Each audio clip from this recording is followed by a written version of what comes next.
be to God. This whole service I got online through the Presbyterian Outlook site, and it spoke to me. It really had great meaning.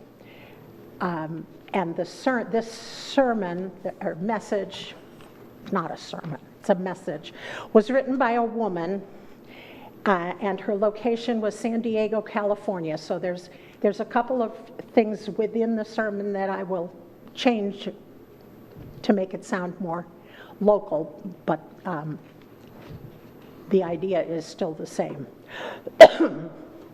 What did you get for Christmas? Did you get what you wanted? Was it what you really wanted? It's a question that evolves through our lives, from the colorful toy of early childhood to the electronic gadgets and gift cards of young adulthood, to the intangible gifts of reconciliation or family reunions of maturity. When I was a little girl, I was always happy if I opened my stocking early on Christmas morning to find a new flashlight. For a child, there's something marvelous and also almost magical about a flashlight. You can banish monstrous shadows from the corners of your room. You can read under the bedclothes. You can venture into the coat closet or point a searchlight to the stars out of your bedroom window. A flashlight doesn't make the darkness go away completely, but it makes it seem safer, and the sun rises and the shadows disperse. The prologue to John's Gospel gives us not just an introduction to the Gospel, but a summary of the whole story too. It begins at the beginning, right at the beginning, echoing Genesis with its "in the beginning," and with the theme of light as the first order of creation, the first word spoken. By taking us right back to the beginning, the gospel writer helps us to understand that Jesus in some way embodies that divine word, which was with God and in God and a part of God before anything at all came into being. All things came into being through him. Without the Word, nothing would have been created. Without Jesus, the Word made flesh, we creatures are not truly alive. What has come into being in him was life, and the life was the light of all people. In the life of Jesus, we see a great light, the light of all people, and this light lights the way for us to life that is true and eternal. Life in the light of God, promised to everyone. The light shines in the darkness, and the darkness doesn't overcome it, doesn't extinguish it, doesn't win. It's not that the darkness isn't there, like the flashlight in the Christmas stocking.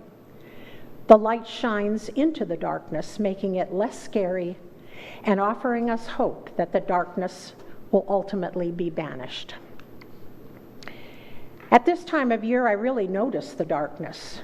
The days are short, even this far south, and she's talking San Diego. In Scotland, where my siblings live, it never really gets fully light at the end of December. Light is inevitably an important symbol for winter celebrations, whether we are celebrating Christmas, Hanukkah, or Kwanzaa. We put lights on our Christmas trees and lights in the windows. We wear sparkly jewelry and sweaters. We sing carols about stars guiding wise men to Bethlehem. The commercial frenzy is all part of a frantic effort to keep the darkness at bay, to pretend it isn't out there, that there are no shadows in the corners of our lives. But for many of us, Christmas is a time when the darkness seems even thicker and more threatening than usual. Some of us are in the valley of the shadow, grieving for a loved one or the end of a relationship. Some of us are walking through the darkness of cancer, HIV/AIDS, or chronic pain. Some of us are living in fear for ourselves or for someone on active duty abroad or living in a country at war. There's the darkness of despair for those who are alone or unemployed or deep in debt, the darkness of mental illness, addiction, or homelessness. When I was at seminary, I had a neighbor who couldn't bear to celebrate Christmas because one of her children died at Christmas time. When the darkness is all around, it's hard to accept that there is anything worth celebrating at all. Let me ask again, what did you really want for Christmas? When you think about all the darkness in the world, wouldn't you ask for light to come into those lives? Or peace on earth?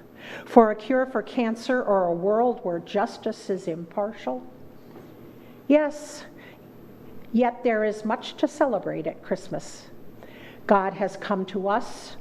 The Creator has offered us the incredible gift of an only Son, God's own self squeezed into the unimpressive form of a human being, born into poverty, as a member of an oppressed race in an occupied country, born for our sake, to redeem us from the ultimate darkness of death and sin. As St. Paul tells us, Jesus has made us free, free to receive the gift, free to choose life instead of death, love instead of fear, compassion instead of isolation.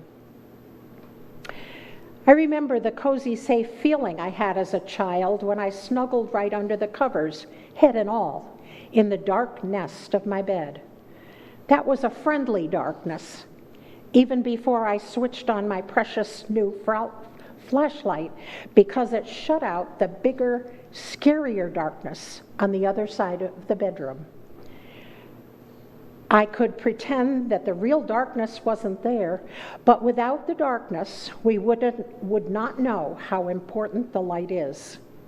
Without the darkness, we would not know how much we need the light of Christ to come into the world and light the way for us back to life and love. And now she's talking about their particular church, so I'm going to paraphrase it a little. When we lit up that manger outside a few nights ago, at the beginning of December, people passing by talked about how they had never noticed the building before, or even if they knew it well, had never noticed how beautiful it was or felt inclined to come in. The lights made our church noticeable and gave people traveling through our neighborhood a sense that here is a destination worth visiting. The light show would not have been impressive at all if we had done it for a daytime event. We needed the darkness of the December nights to make the light stand out. When God created light, the darkness wasn't eliminated.